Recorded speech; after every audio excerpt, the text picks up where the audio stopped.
Hola, es un placer tenerte aquí. Antes de comenzar, suscríbete al canal y dale like al vídeo. La iglesia estaba decorada con flores blancas y cintas doradas, pero a pesar de la apariencia festiva, el ambiente tenía un aire extraño. Los invitados comentaban en voz baja lo feliz que parecía Javier al casarse de nuevo, mientras yo intentaba sonreír para no mostrar los nervios. Al lado de los bancos, Lucía, su hija de 5 años, observaba todo con una seriedad impropia de su edad. No se movía, no aplaudía, no respondía a las sonrisas que le dirigían. Cuando me acerqué a acariciarle el pelo, apartó la cabeza con un gesto rápido y frío. Aquella reacción me dejó un nudo en la garganta, pero traté de convencerme de que era normal. Al fin y al cabo, yo acababa de convertirme en su madrastra. Después de la ceremonia, cuando todos levantaron las copas para brindar por los novios, noté que la niña no probaba bocado. El camarero le sirvió un pequeño plato de croquetas y tortilla, pero ella simplemente los empujó con el tenedor. Javier, con un gesto distraído, le dijo que comiera, pero ella bajó la mirada y murmuró un casi inaudible «no quiero». Intenté acercarle una rodaja de pan, con paciencia, pero sus ojitos se llenaron de lágrimas contenidas. Algunos familiares se dieron cuenta y fingieron no mirar, quizá para evitar un momento incómodo. Aquello me incomodó profundamente, aunque procuré disimularlo para no arruinar el banquete. La tensión se hizo más evidente al llegar el momento de la tarta nupcial. Todos aplaudían, gritaban que se besen y hacían fotos, pero Lucía seguía rígida, sin probar ni una cucharada. Una invitada me susurró al oído que probablemente estaba celosa, que tardaría en aceptar la nueva situación. Intenté creerlo, pero mi intuición me decía que había algo más. Su carita parecía pedir auxilio, y sus labios apretados escondían un secreto. Javier, en cambio, se mostraba despreocupado, convencido de que todo era una cuestión de tiempo. Mientras tanto, yo sentía que, bajo aquella fachada de celebración, algo oscuro se estaba gestando. Javier insistía en que no debía preocuparme por el rechazo de Lucía a la comida. Con voz tranquila, me decía que era normal en los niños cuando atravesaban cambios importantes. Aseguraba que en poco tiempo se adaptaría, que solo necesitaba espacio y paciencia. Yo le recordaba que no era normal que una niña de 5 años rechazara incluso sus dulces favoritos, pero él sonreía condescendiente. Me pedía que no dramatizara, que no confundiera mi papel de nueva esposa con el de madre. Esa actitud me dejaba inquieta, como si mis temores fueran exageraciones sin fundamento. Sin embargo, dentro de mí la alarma seguía sonando con fuerza. En las noches, cuando hablábamos a solas, él atribuía el comportamiento de la niña a celos. Decía que Lucía se resistía a aceptar que ya no era la única mujer de su vida. Esa explicación me parecía demasiado simple, casi cómoda.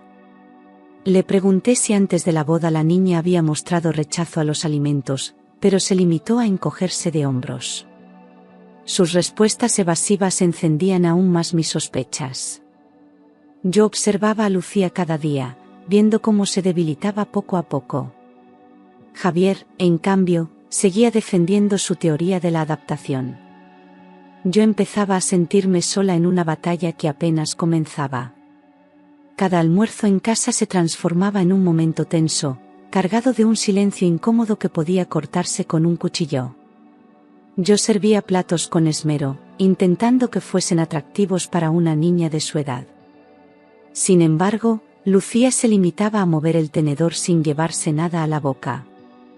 Su respiración se agitaba cada vez que yo le pedía que probara un poco, y sus ojos se llenaban de lágrimas contenidas. Javier, al ver la escena, soltaba un suspiro y decía que no la presionara. Yo me sentía atrapada entre el deber de cuidarla y el muro de indiferencia de mi marido. La frustración crecía dentro de mí como un fuego imposible de apagar. Una tarde, durante la merienda, la situación alcanzó un límite insoportable. Le preparé un vaso de leche con galletas, pero Lucía apenas lo olió y lo apartó con brusquedad. Me quedé mirándola, preguntándome qué podía causar un rechazo tan firme. Ella bajó la cabeza y susurró algo que no logré entender. Antes de que pudiera insistir, Javier intervino diciendo que era mejor dejarla tranquila. Me mordí los labios para no discutir delante de la niña. Sin embargo, en mi interior empezaba a gestarse la certeza de que aquella negativa escondía una verdad peligrosa. No era un simple capricho infantil, había algo más profundo que nos estábamos negando a ver. La escena se repetía casi a diario, con una frase que me atravesaba el corazón como un cuchillo. Lucía, con la voz temblorosa y los ojos brillantes, me decía: «Perdóname, mamá, no tengo hambre». Aquellas palabras, pronunciadas con una tristeza imposible de fingir, me desgarraban por dentro. ¿Por qué pedía perdón? ¿Qué culpa podía sentir una niña tan pequeña? Intentaba abrazarla, reconfortarla, pero ella se quedaba rígida, sin corresponder al gesto. Era como si temiera algo invisible que yo todavía no lograba descifrar. Cada vez que la escuchaba, me invadía una mezcla de ternura y angustia, incapaz de comprender la raíz de aquel sufrimiento. En las noches, mientras Javier dormía, me quedaba pensando en esa frase repetida como un eco interminable. «Perdóname, mamá», ¿por qué necesitaba disculparse? Yo repasaba cada momento, buscando pistas, tratando de recordar si alguien le había dicho algo que le hiciera sentir culpable. Incluso llegué a preguntarle en voz baja, esperando que se abriera, pero ella cerraba los labios con fuerza.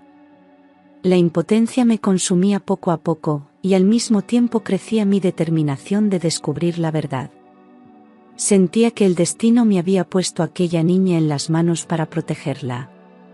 No podía permitir que se hundiera en un silencio que gritaba más que cualquier palabra. Javier estaba convencido de que mi preocupación no tenía sentido.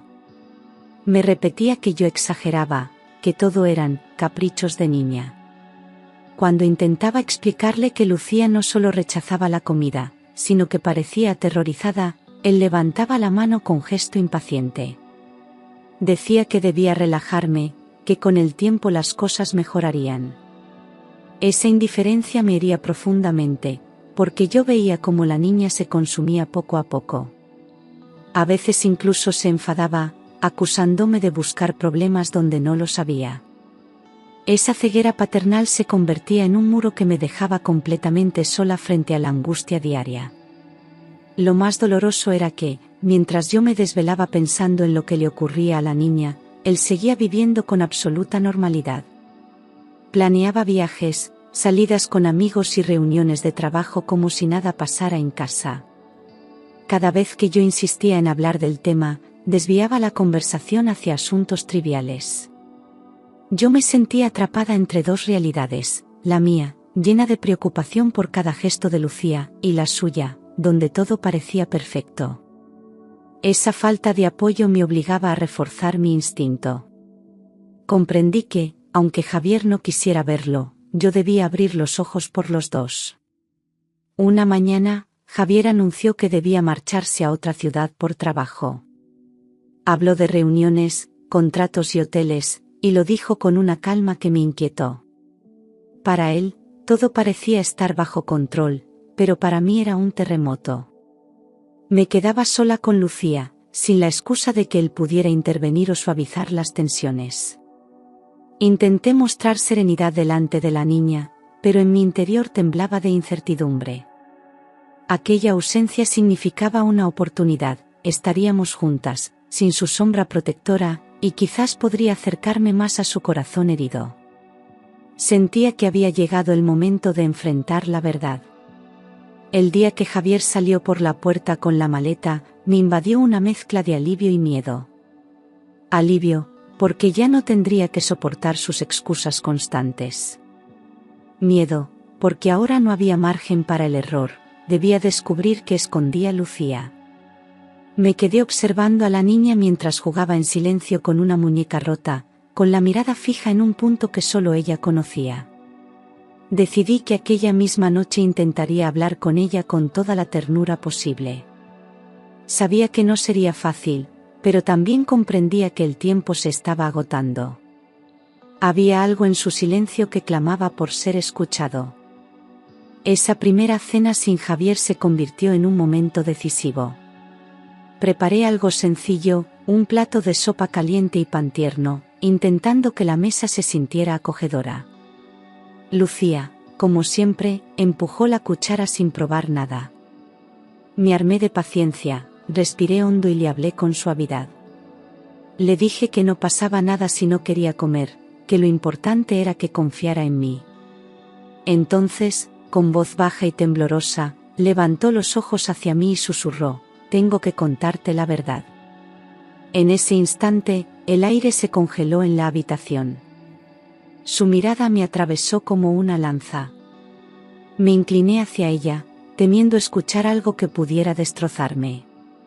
Su pequeño cuerpo temblaba, y sus manos apretaban el borde de la mesa como si se aferrara a un salvavidas. Repetía esas palabras: «Tengo que contarte la verdad», como si reunir el valor le costara la vida. Intenté no presionarla, pero cada segundo se volvía eterno. Notaba cómo el corazón me golpeaba con fuerza en el pecho, presintiendo que aquello cambiaría nuestras vidas para siempre. Con lágrimas a punto de brotar, ella se inclinó un poco más hacia mí, y en su susurro reconocí no solo miedo, sino también un ruego desesperado de protección. Lucía tardó unos segundos en encontrar las palabras, como si cada sílaba pesara demasiado en su boca. Finalmente, con lágrimas resbalando por sus mejillas, confesó que su abuela paterna le obligaba a tomar unos jarabes que le dejaban cansada y con dolor de estómago. Contó que siempre que iba a visitarla, ella vertía unas gotas en su bebida, asegurándole que era para que durmiera mejor. Su voz se quebraba mientras relataba cómo, después de beberlos, se sentía débil, mareada y sin apetito. Yo me quedé paralizada, intentando procesar cada palabra, pero el corazón me gritaba que no estaba inventando nada. La angustia en sus ojos era demasiado real para ser fingida. Me acerqué y la abracé con fuerza, sintiendo cómo su pequeño cuerpo seguía temblando. Le pregunté si había contado aquello a su padre, pero ella negó con la cabeza, diciendo que nadie le creería. Su inocencia rota me desgarró por dentro, porque comprendí que había estado soportando aquel tormento en silencio.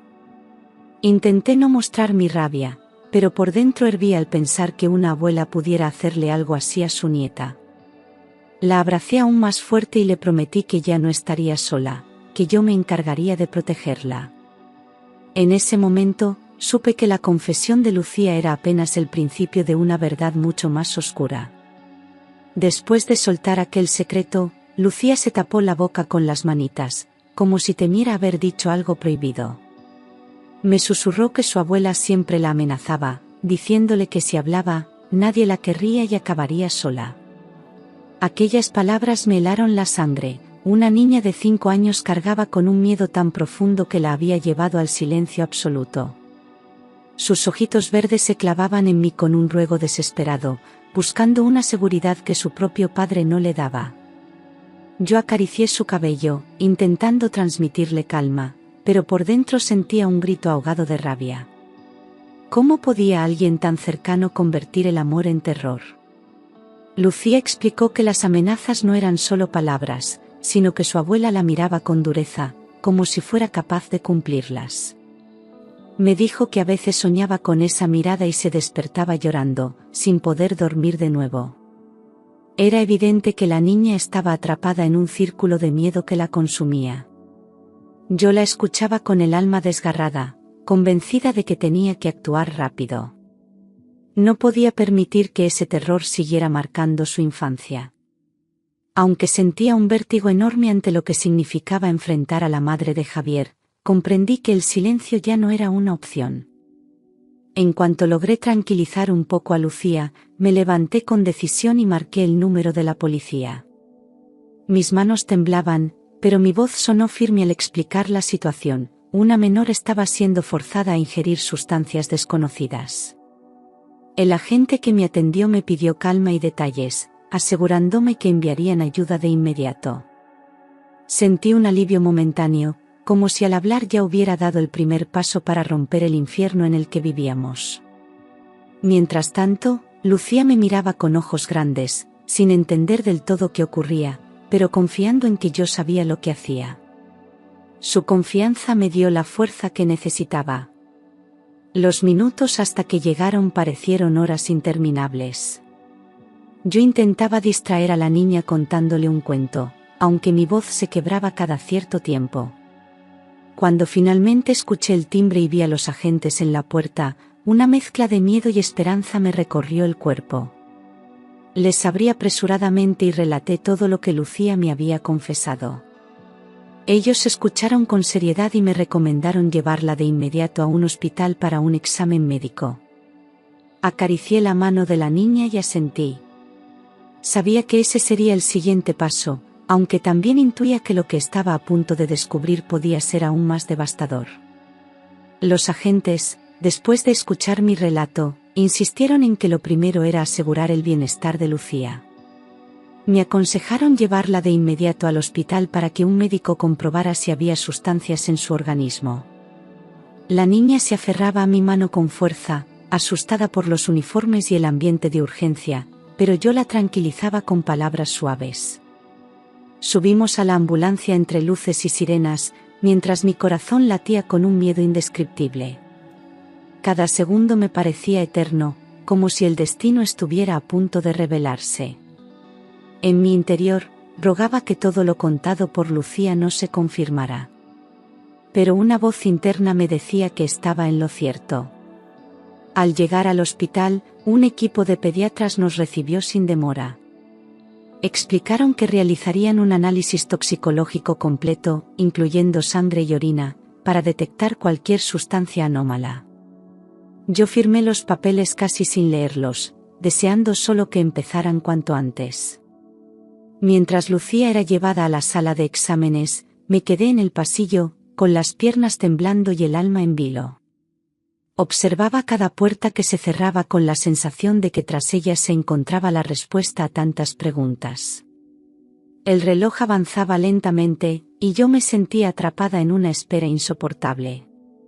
Sabía que aquellas pruebas podían cambiarlo todo para siempre.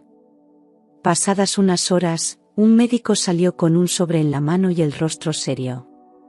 Al mirarme, comprendí que lo que iba a decir no era nada bueno. Con voz firme pero compasiva, explicó que en los análisis se habían detectado restos de sedantes en el organismo de Lucía. Aquello explicaba su rechazo a la comida, su cansancio constante y sus mareos. Sentí que el suelo desaparecía bajo mis pies y tuve que apoyarme en la pared para no caer. El médico añadió que no era una ingesta casual, las dosis encontradas revelaban una administración repetida en el tiempo. Mis manos comenzaron a temblar de rabia e impotencia. Me acerqué a Lucía, que todavía estaba en la camilla, y la abracé con lágrimas en los ojos. Ahora todo tenía sentido, su tristeza, su rechazo a los alimentos, su miedo constante. Ella me miró con una mezcla de alivio y dolor, como si por fin alguien hubiera puesto nombre a su sufrimiento. El médico me tranquilizó diciendo que, con el tratamiento adecuado, se recuperaría físicamente. Pero también advirtió que el daño psicológico podía ser profundo si no recibía ayuda profesional. Yo asentí, jurando en silencio que haría lo imposible por devolverle la paz a esa niña. La confirmación médica me dio la prueba que necesitaba para no callar nunca más. Tras conocer los resultados, la policía fue informada de inmediato. Los agentes se miraron entre ellos y confirmaron lo que yo temía: alguien cercano debía estar administrando aquellas sustancias. No se trataba de un accidente ni de un error médico. Había una intención detrás de todo esto, y eso lo convertía en un delito grave. Mi corazón se aceleró al pensar en la abuela paterna, recordando las palabras de Lucía y sus lágrimas. Todo encajaba con precisión dolorosa, como un rompecabezas macabro. Los investigadores me aseguraron que iniciarían los trámites para una orden judicial. El proceso acababa de empezar, y yo sabía que no habría marcha atrás. Mientras escuchaba a los agentes, Sentí una mezcla de miedo y determinación. Por un lado, me aterraba la idea de enfrentarme a la madre de Javier y a todo lo que aquello implicaba. Por otro, me daba fuerza saber que la justicia empezaba a moverse. Recordé cada discusión con Javier, cada vez que él había minimizado mis sospechas, y una ira contenida me invadió. No era solo una cuestión de proteger a Lucía, era también un grito contra la indiferencia. Tenía pruebas, tenía a la policía de mi lado, y tenía la verdad en los ojos de la niña. A partir de ese momento, todo sería una lucha abierta.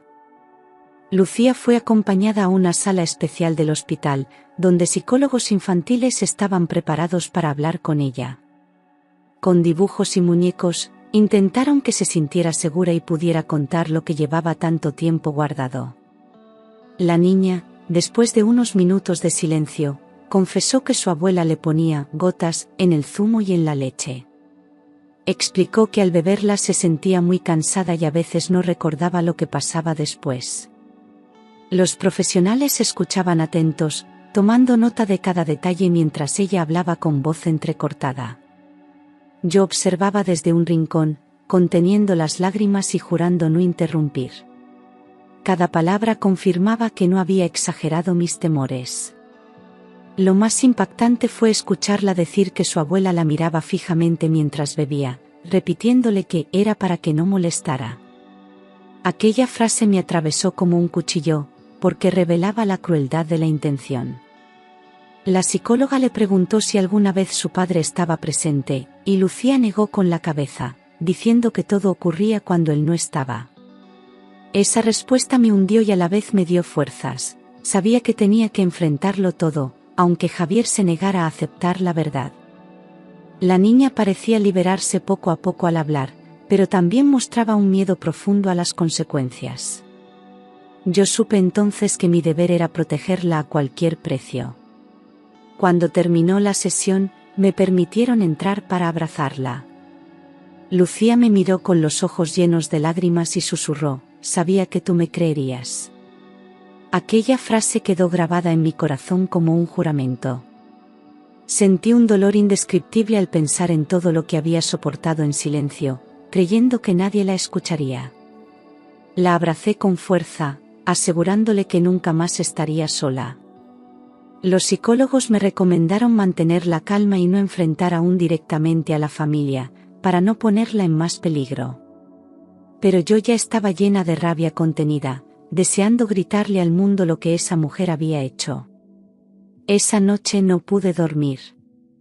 Recordaba cada momento desde la boda, las negativas a comer, los susurros de perdón, las miradas tristes. Todo cobraba sentido ahora, y la culpa me consumía por no haberlo descubierto antes. Pensaba en Javier, en cómo había cerrado los ojos a las señales más evidentes. ¿Cómo reaccionaría al escuchar la verdad? ¿Sería capaz de aceptarla o seguiría defendiendo a su madre? Mi mente giraba sin descanso, atrapada entre la desesperación y la necesidad de justicia. En silencio, acariciaba el cabello de Lucía, que dormía a mi lado, jurando que nunca más permitiría que alguien le hiciera daño. Cuando Javier regresó de su viaje y le conté lo ocurrido, su reacción fue un mazazo inesperado. En lugar de escucharme, me acusó de querer separarle de su madre. Decía que todo eran inventos míos para ganarme la confianza de Lucía y manipularla en su contra. Sus palabras fueron como bofetadas, porque yo esperaba al menos un gesto de duda, un mínimo de protección hacia su hija.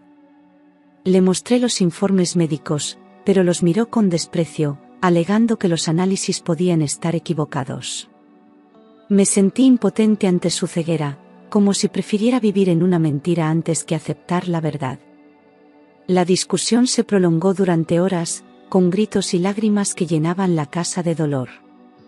Yo insistía en que no se trataba de un capricho ni de una imaginación infantil, sino de pruebas claras y contundentes. Él, sin embargo, repetía que su madre jamás sería capaz de algo así. Esa negación me rompía por dentro, porque me obligaba a enfrentar sola una lucha que debería haber sido compartida. Al final, me di cuenta de que no podía esperar nada de Javier.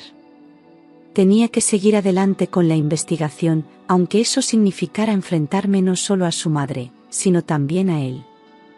La policía, tras recibir los informes médicos y la declaración de Lucía, solicitó al juez una orden de registro para la casa de la abuela paterna.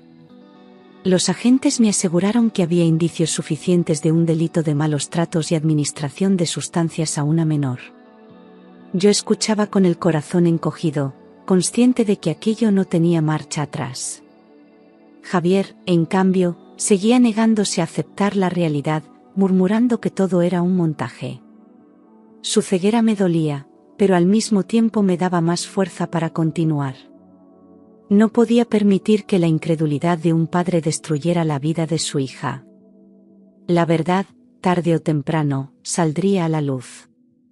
El día que los agentes salieron hacia la casa de la abuela, la tensión era insoportable.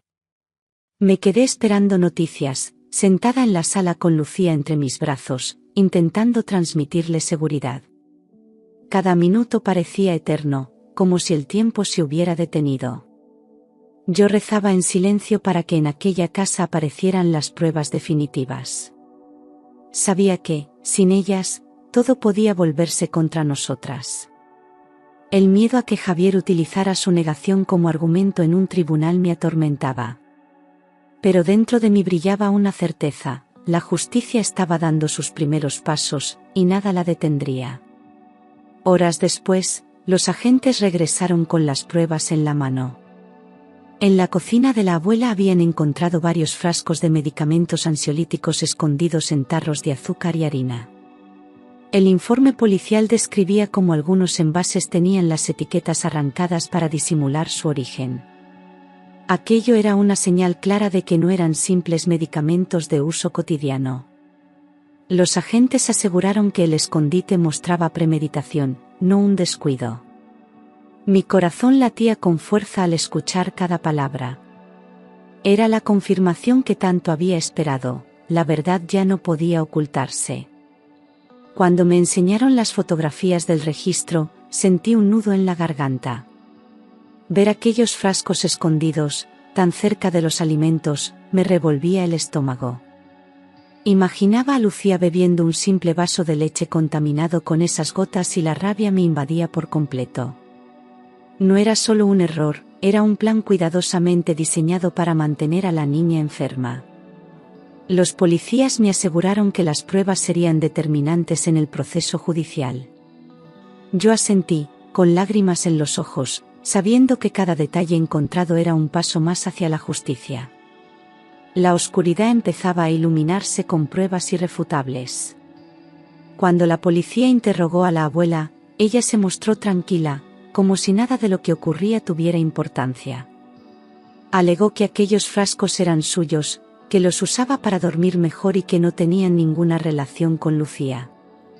Su tono frío y calculador me heló la sangre, porque parecía convencida de que saldría impune.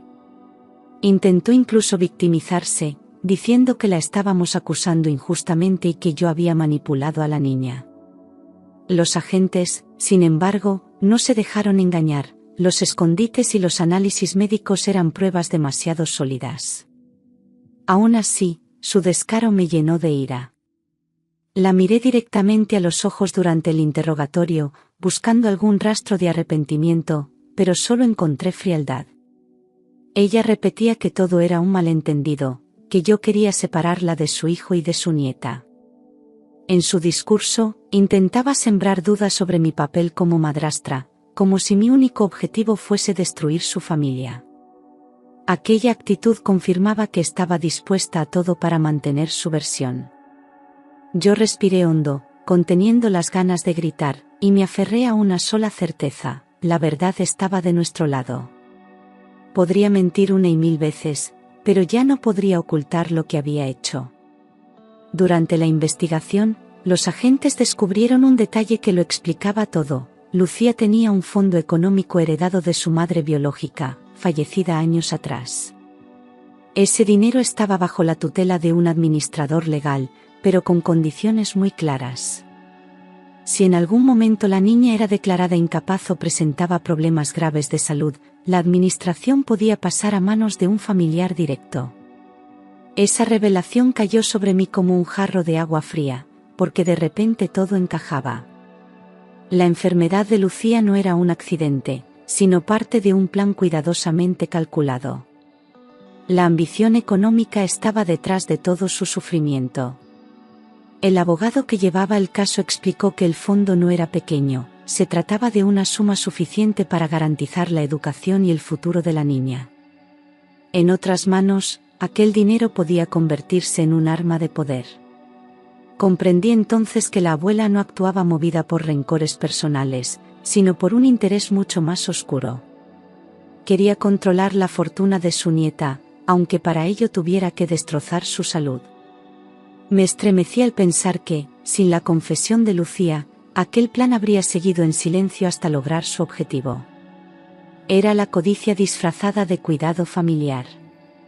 Los investigadores confirmaron que, en caso de incapacidad de Lucía, la administración del dinero pasaría directamente a la abuela paterna. Ese detalle lo cambiaba todo, no era solo una sospecha, era un motivo claro para actuar contra la niña. Yo escuchaba con el corazón encogido mientras repasaban los documentos legales, sintiendo que cada palabra clavaba un puñal en mi pecho. La avaricia había convertido a una abuela en verdugo, y a una niña inocente en víctima de un plan cruel. La policía aseguró que aquella información reforzaba la acusación y complicaba la defensa de la mujer. Ya no era solo un caso médico, sino un delito con móvil económico. Lucía, demasiado pequeña para comprender la magnitud de todo aquello, solo me pedía que no la dejara sola. Cada vez que me abrazaba, yo sentía el peso de una responsabilidad inmensa, protegerla no solo del veneno físico, sino también del veneno de la codicia. Miraba a Javier buscando algún gesto de apoyo, pero él seguía aferrado a su negación, cegado por el amor a su madre.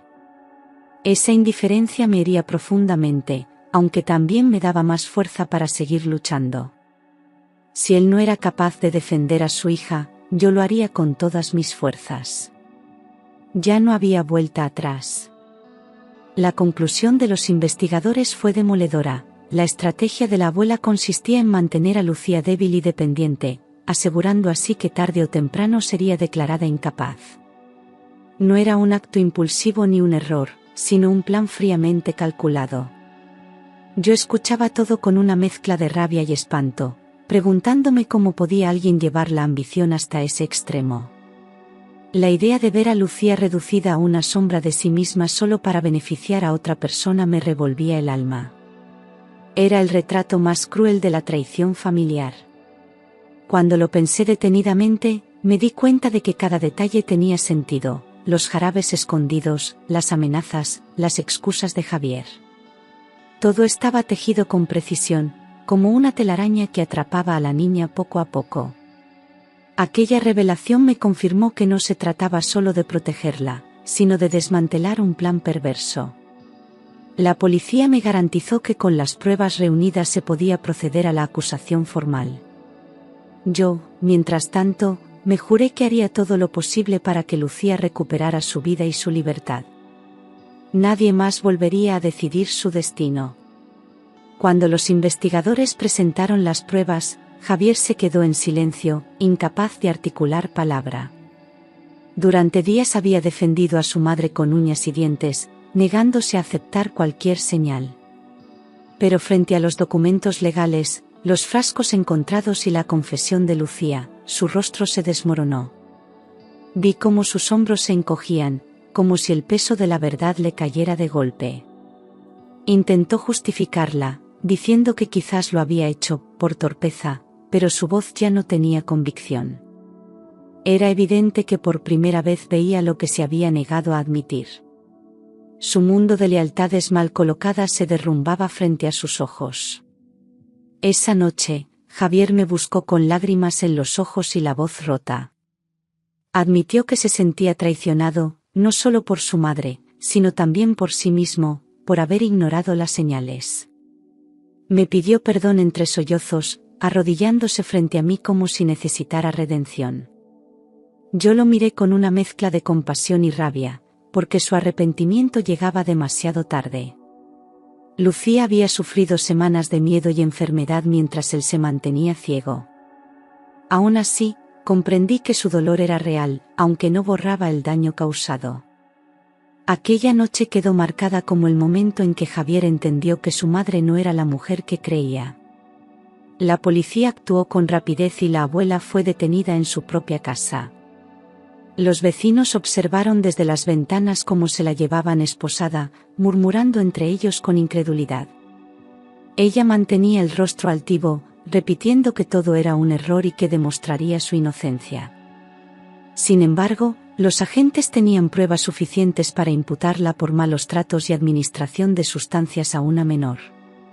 Yo, al enterarme, sentí una mezcla de alivio y angustia. Se abría un camino hacia la justicia, pero también sabía que aquel proceso sería doloroso para todos.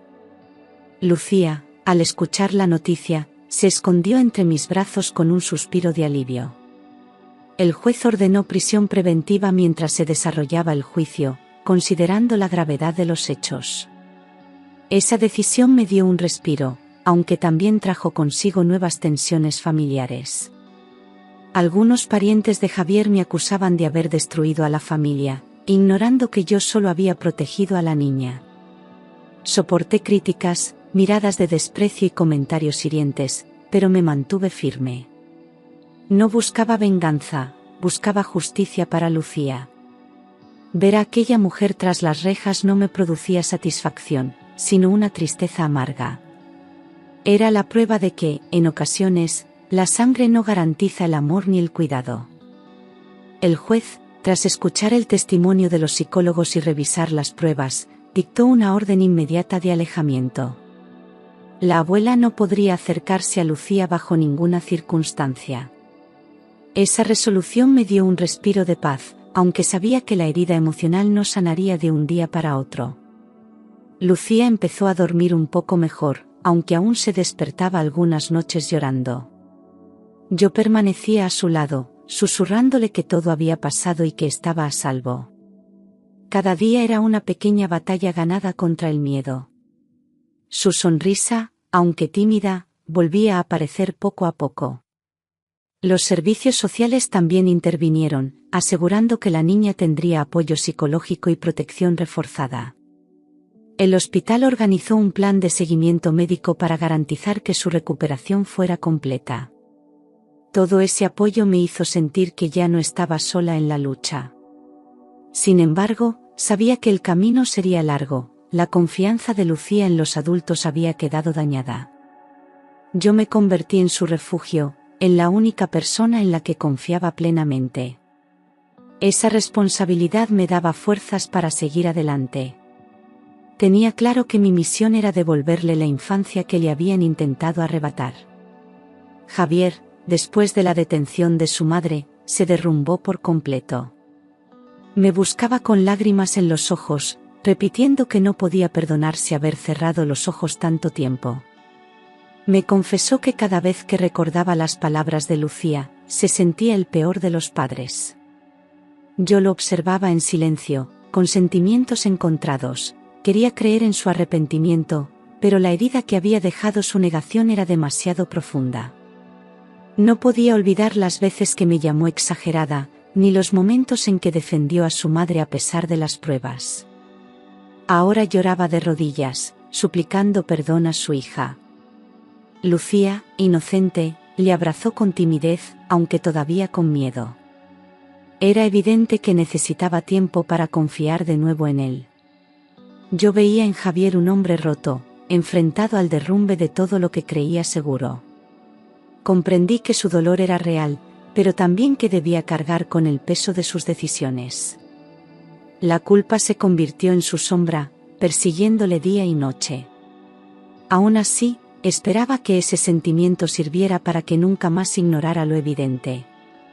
Por primera vez en mucho tiempo, lo vi dispuesto a luchar, aunque fuera tarde. Era un inicio, pero no borraba lo pasado. Los psicólogos recomendaron que Lucía iniciara un proceso terapéutico inmediato. Explicaron que las secuelas emocionales de las amenazas y del miedo podían durar años si no recibía apoyo adecuado. Yo acepté sin dudar, dispuesta a acompañarla en cada sesión. La niña comenzó a hablar poco a poco, dibujando lo que sentía y soltando lágrimas que había guardado demasiado tiempo. Cada palabra que compartía en terapia era un paso hacia la libertad. Los especialistas me insistieron en la importancia de la paciencia. La recuperación sería lenta, pero posible. Yo lo entendí y me comprometí a ser su mayor apoyo. Ver a Lucía sonreír tímidamente después de una sesión fue uno de los momentos más reconfortantes de mi vida. Aunque sus ojos todavía reflejaban dolor, también se encendía una chispa de esperanza. Javier decidió acompañarnos algunas veces, intentando reconstruir el vínculo perdido con su hija. Yo sabía que sería un camino largo y difícil, lleno de altibajos, pero cada gesto de confianza de Lucía era una victoria. Ella aprendía que podía hablar sin miedo, que su voz tenía valor. Y yo aprendía que la fuerza de una madre, aunque no de sangre, puede convertirse en el mayor refugio para un niño. Con el tiempo, nuestra casa comenzó a recuperar la calma. Las noches dejaron de estar marcadas por los sollozos y poco a poco volvieron las risas a la mesa. Lucía, aunque aún reservada, empezó a confiar más en mí, buscándome siempre que tenía miedo. Me convertí en su pilar, en la persona en la que sabía que podía apoyarse sin ser juzgada. Javier, aún atormentado por la culpa, trataba de enmendar sus errores mostrando más presencia. La familia ya no era perfecta, pero se estaba reconstruyendo sobre bases más sinceras. El dolor nos había cambiado, pero también nos había unido. Yo comprendí que aquella tragedia nos había dejado una lección imborrable. Aprendimos a escuchar, a mirar más allá de las apariencias y a no subestimar nunca los silencios de un niño. Lucía recuperaba poco a poco su alegría, y yo encontraba en ella la razón de mi fuerza. Aunque el pasado no podía borrarse, el futuro se presentaba con una nueva luz. Las heridas seguían ahí, pero ya no definían nuestra vida. Decidí que, por mucho que costara, nuestra familia saldría adelante. Porque el amor verdadero se demuestra en la protección, en la lucha diaria y en la capacidad de levantarse después de la tormenta. Con el paso de los meses, nuestra casa empezó a ser un lugar verdaderamente seguro para Lucía. Ya no había secretos ni sombras que amenazaran su infancia. Cada comida se convertía en un momento de unión, donde reíamos y compartíamos sin temor. Javier, aunque marcado por la culpa, aprendió a mirar a su hija con otros ojos, dándole la atención que antes le negó. Yo veía cómo el vínculo entre ellos se reconstruía lentamente, ladrillo a ladrillo, con paciencia y amor. Lucía empezó a probar los platos con curiosidad, sin miedo, y ese pequeño gesto era un triunfo inmenso. La vida comenzaba a tener otro color en nuestro hogar. No todo fue sencillo, había días en que el pasado regresaba con fuerza, en que Lucía se despertaba llorando y necesitaba consuelo. Pero en esos momentos, estábamos allí para ella, demostrando que no volvería a enfrentar nada sola. La niña, poco a poco, volvió a reír, a jugar y a sentirse parte de una familia que la protegía de verdad. Javier se comprometió a mantener lejos a cualquier influencia tóxica, priorizando por fin a su hija. Yo me convertí en la figura estable que le recordaba que era querida y valiosa. La oscuridad había quedado atrás, aunque sus huellas permanecían como recordatorio de lo vivido. Con el tiempo, comprendí que toda aquella pesadilla nos había dejado una lección imposible de olvidar. Aprendimos que escuchar a los niños es vital, porque incluso en susurros se esconden verdades que pueden salvarles la vida. Lucía me enseñó que el amor no siempre nace de la sangre, sino de la entrega y la protección incondicional. Javier, marcado por su error, descubrió que la ceguera por lealtad puede ser tan peligrosa como la maldad misma. Y yo, como mujer y como madre, entendí que nunca se debe ignorar la voz interior que grita cuando algo no está bien. Esa intuición me guió hacia la verdad. Hoy miro a Lucía y veo en sus ojos la fuerza de alguien que sobrevivió a la oscuridad. Su sonrisa es el mayor regalo, prueba de que el dolor no logró arrebatarle la esperanza. Aunque las cicatrices permanecen, también lo hace la certeza de que luchamos y vencimos. Nuestro hogar ya no es perfecto, pero es auténtico, construido sobre la confianza y el amor verdadero. Y yo sé que, mientras respire, seguiré siendo el escudo que protege a esa niña. Porque al final, lo que diferencia la vida de la tragedia es atreverse a escuchar lo que otros prefieren callar.